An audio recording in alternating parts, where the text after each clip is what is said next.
Si vous divisez le livre de l'Apocalypse en 7 parties, vous simplifierez son étude. Prenez le premier chapitre, puis le second, puis le troisième, ensuite le quatrième, le cinquième, puis le sixième, au chapitre 19 du chapitre 20, première partie et deuxième partie, et pour finir, le chapitre 21. Ainsi, parcourant ce livre, pas à pas, vous trouverez une grande aide dans son étude.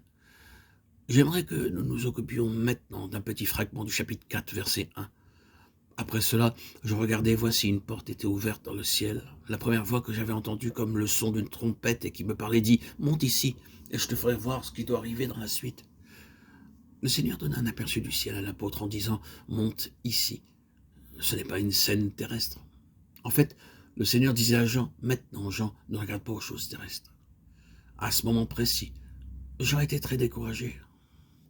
Nous lisons dans la parole de Dieu qu'il survint une grande persécution contre les croyants et beaucoup comme Démas avaient abandonné le Seigneur et étaient retournés en arrière.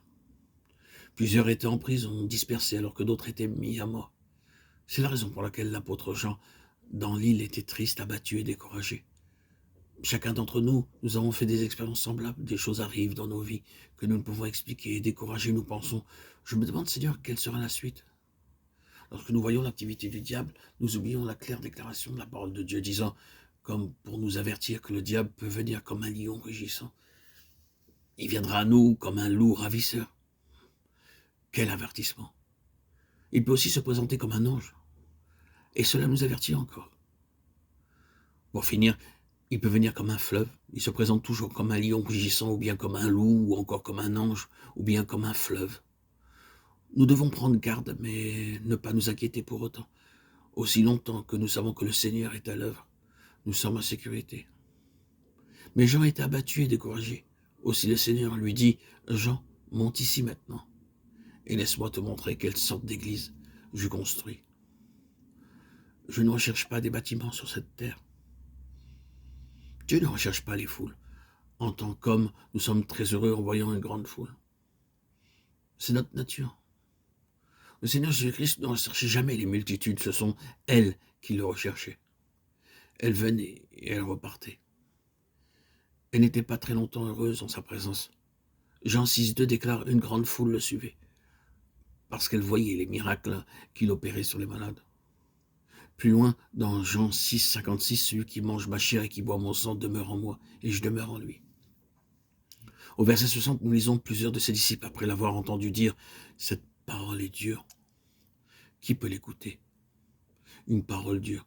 Lorsqu'un vrai message est donné aux hommes, c'est une parole dure. Notre Seigneur dit 8 fois à ses auditeurs, du verset 51 au verset 58, comment ils pouvaient vivre éternellement. Vous pouvez penser qu'ils devaient se réjouir. Le Seigneur leur dit, maintenant venez à moi, mangez, buvez-moi, et vous vivrez éternellement. Vous ne mourrez jamais. Mais qu'arriva-t-il? Ils se mirent en colère. Ce fut une parole si dure qu'ils furent offensés et partirent. Au verset 66,